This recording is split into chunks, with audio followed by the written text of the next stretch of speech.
Hey there, you're listening to BD4, where there's no better way to get your Yankees and Knicks analysis. Yanks every series, Knicks every game, and MMA on occasion. Here's your host, RJ Carbone.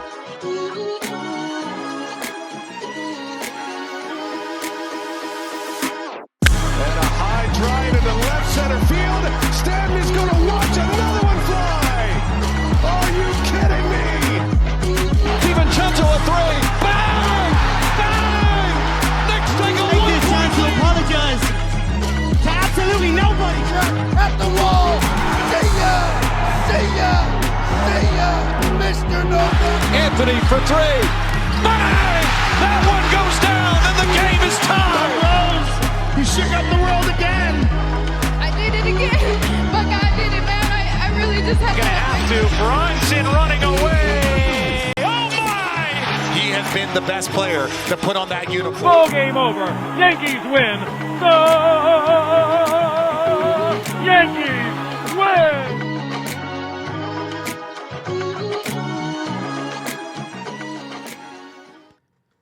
All right. Welcome to the show, everybody. Episode 834. The Knicks took down the Mavs last night. Not going to lie to anybody listening here. This game bored me to death. And it sucks because there were a lot of good things to take away from this, especially in that second half. And I think those Knicks fans who follow the team as closely and freakishly as I do know what I'm talking about, which we'll touch on it. But man, did this game bore me to death. Just this whole time without Jalen Brunson, it's just been so fucking boring.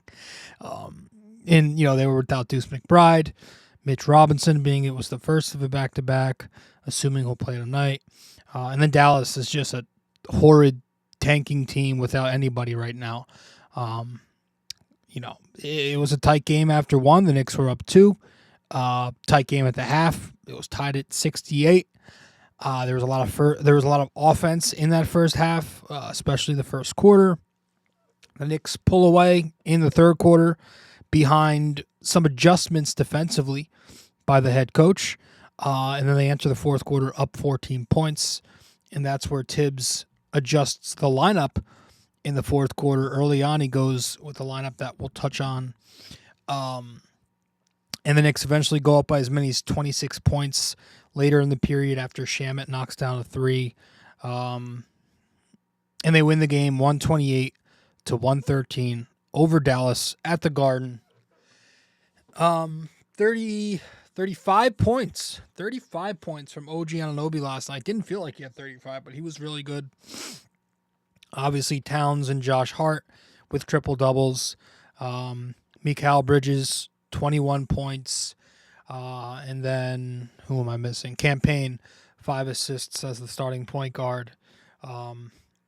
Second unit even contributed. Precious and Shamet combined for 22. Kolek had 9 more assists. But again, this is an audio-only episode, and because there's another game that starts in less than 7 hours, I want to get this one out.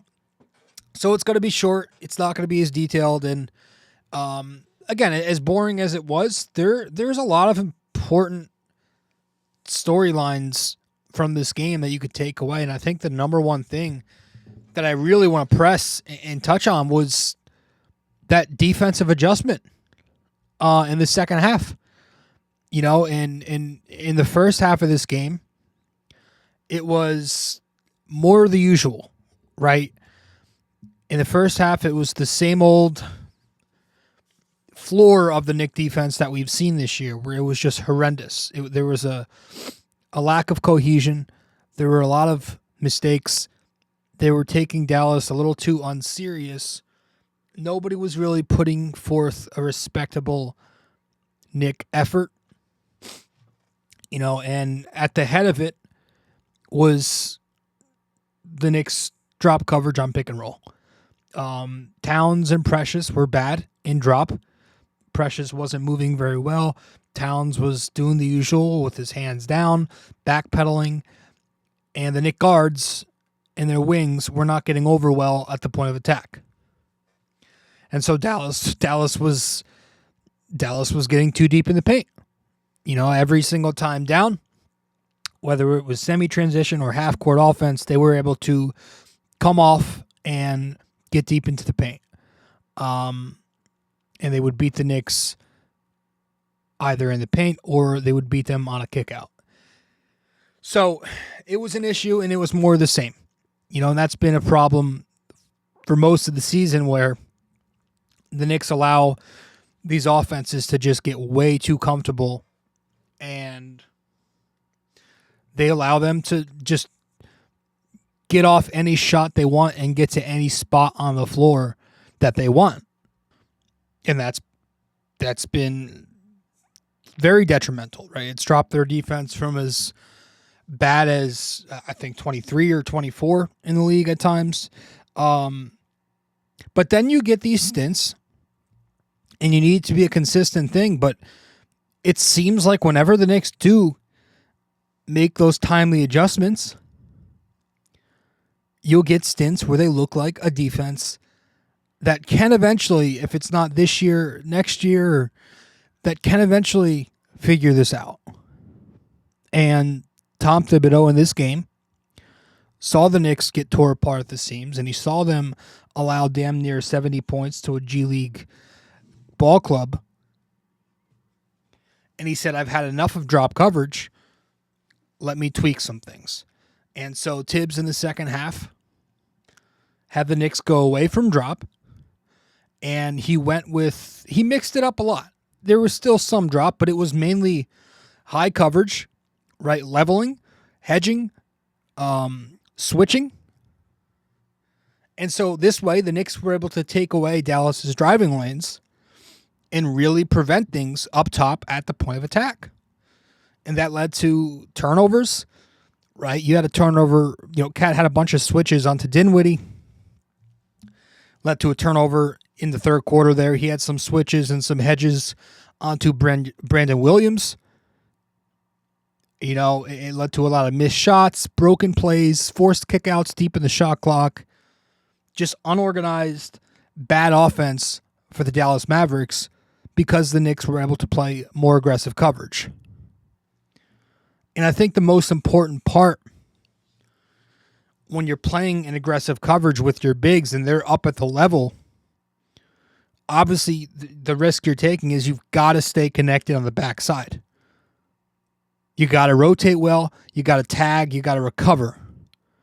You have to make sure the insurance is there. And the Knicks were very connective in the back last night. So that was a key piece to them winning that game. That's why I thought they won the game. Sure, the offense was good. I thought the defense was outstanding. And Josh Hart said it in the post-game interview on the court. Yes, it was, effort that ticked up in that second half, but he said it was also schematic. So the schematic adjustments really paid off, and that's going to be a key for this team going forward, not just without Jalen Brunson, but when Brunson returns, how to figure out a formula to where the Knicks can be of competence on that end.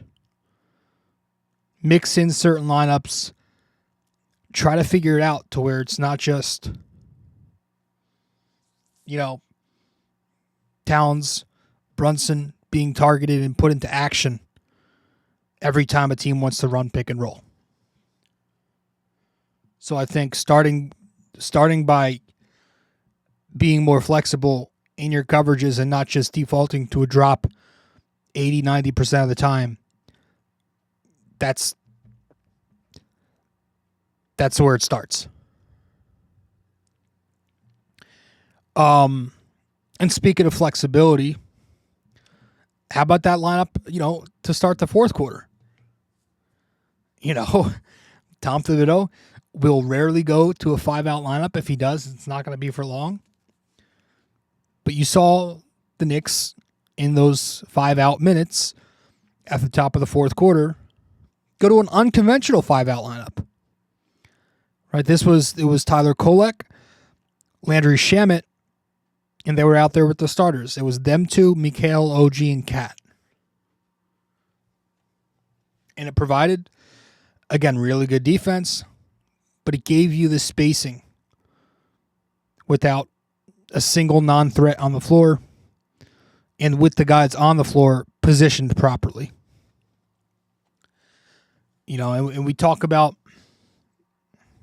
lineup flexibility all year and how we need to see more of these lineups that prioritize space over size. You know, there will be games where it calls for the Knicks to go big in the front. But there have also been a lot of games this year where it calls the Knicks to go a little smaller. I'm not saying they have to run small ball with OG at the 5 all the time, although, you know, we would like to see that in some matchups. But when you're playing the Boston Celtics and they're continuing to cross-match and switch with the wing on Cat and the big on Hart, and they're able to neutralize your pick and roll that way, you know, that's where you probably prioritize those 5-out minutes. So that's going to be something to watch for looking forward. But yeah, I did think the offense was, of course, great.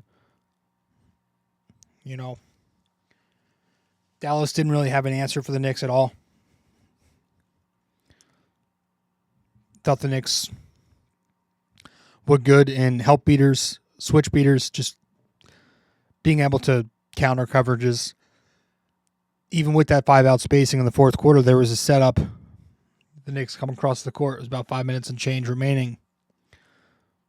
They're in a horn setup. Dallas's low man on the corner is ball watching. He sees the two screeners setting up for a horn set. Kolek makes that read. Great vision. And he hits OG on the corner with open space. Knocks it down. Possession where, I mean, Mikal does this every game, where he slips the screen in those split actions where he screens below, stays below the defender to beat the switch before it happens, is able to slip into space in the short roll, get a basket. He did that last night. Cat found him from up top for a bucket. I thought when the Mavericks were putting the wing on Cat, thought Cat was posting pretty well. There was one possession, I think, first half. He's on the post with Josh Hart, weak side of the paint.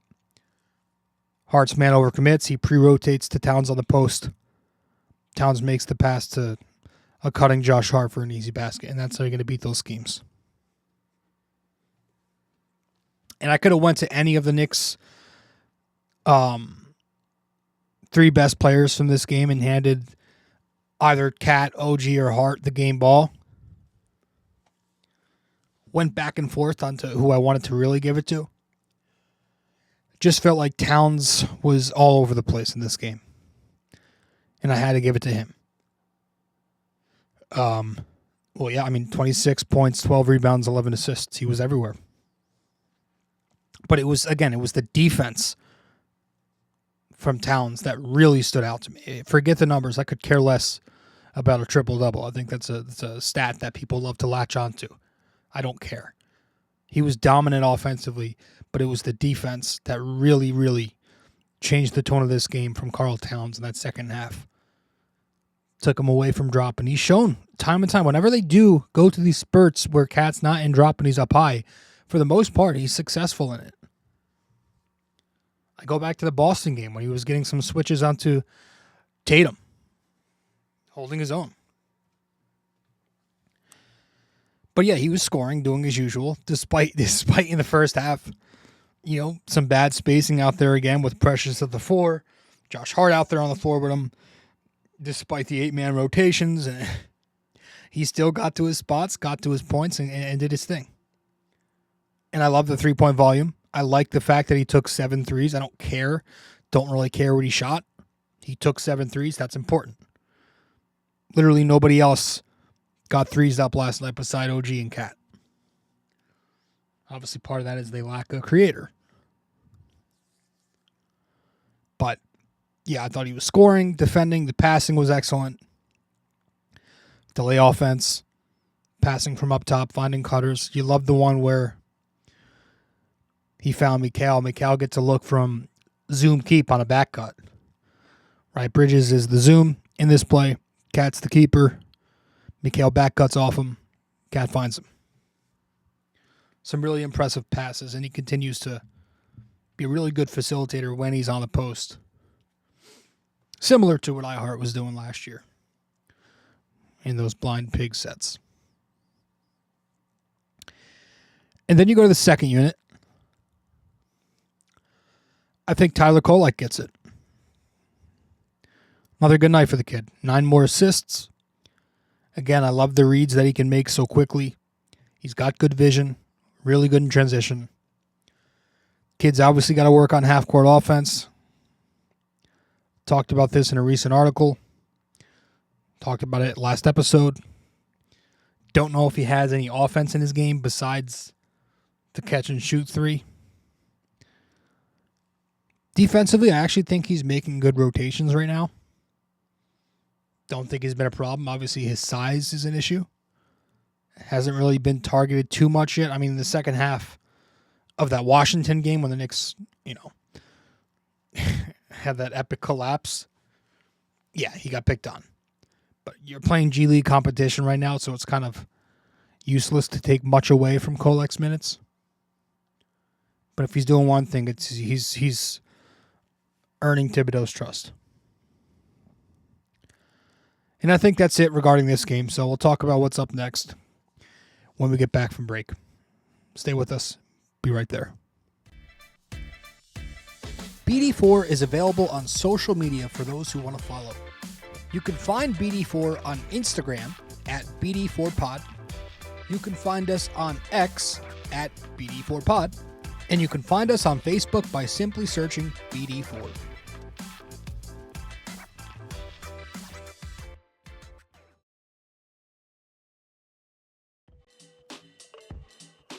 Hey guys, just a quick reminder, this podcast is also available in video format on YouTube. So be sure to go over to the YouTube channel, BD4, subscribe, like the videos, comment and tell me how much I suck or maybe how much you like the video. We'd very much appreciate it.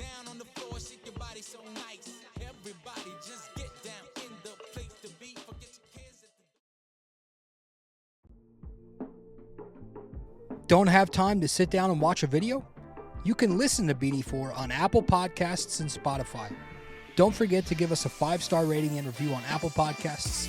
And you can also watch the video format on Spotify too.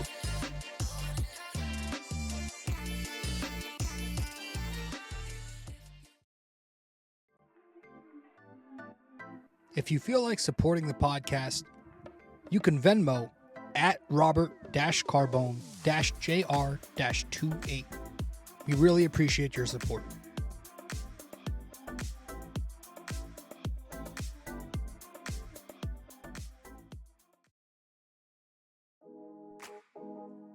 Do you enjoy Yankees baseball but are tired of hearing me yap? I have a suggestion for you. Go check out Yankee Crazy Podcast. Greg Gill is a Yankees podcaster on Apple Podcasts and Spotify, and he's now selling merch. Go to yankeecrazy.myshopify.com.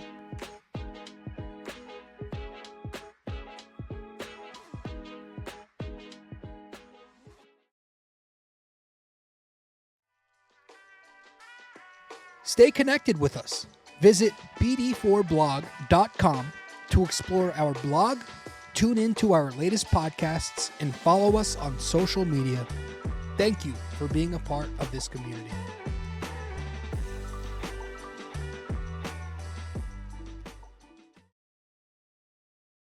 All right.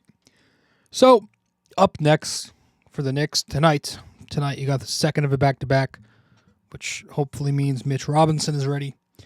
I would assume McBride is out again.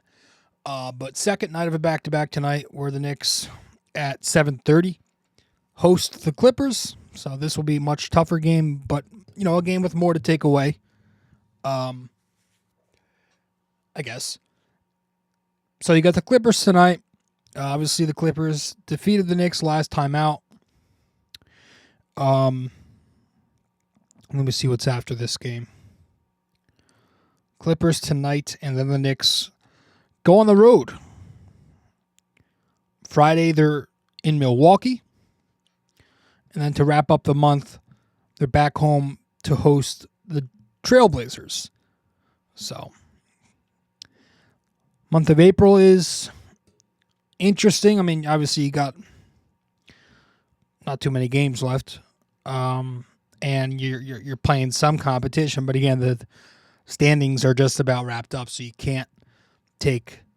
Yeah, I'm looking at that Cleveland game, that Boston game not long after. You can't take those games serious as the 1 and 2 and probably the Knicks 3 seed are all locked up by now. So there's not, you're just waiting for guys to get healthy. You just want to get back into full form and get to the postseason at this point. So with that said, folks, let's get to this trivia to wrap this up.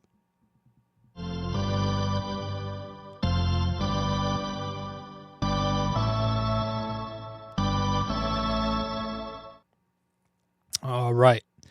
So for this episode 834 of the podcast, here's our question. What years did former Knick Tyson Chandler play for the Mavericks? All right. What years did former Knick Tyson Chandler play for the Mavericks? So that's your trivia for this one. And that's all we got. Appreciate you all tuning in as always. Knicks, Mavs. This next one against the Clippers, we'll have a much more detailed episode, obviously. But this is usually how the first of back-to-backs go because the shelf life is short. So appreciate you all tuning in. Yankees opening day tomorrow. I'm looking forward to that. Knicks fans, I'll see you soon. Well, if you made it this far, that means you listened to or watched the entire episode. Thank you. Just remember to follow, subscribe, download, rate and review, and all that fun stuff to help out the podcast. And I will see you in the next episode of BD4.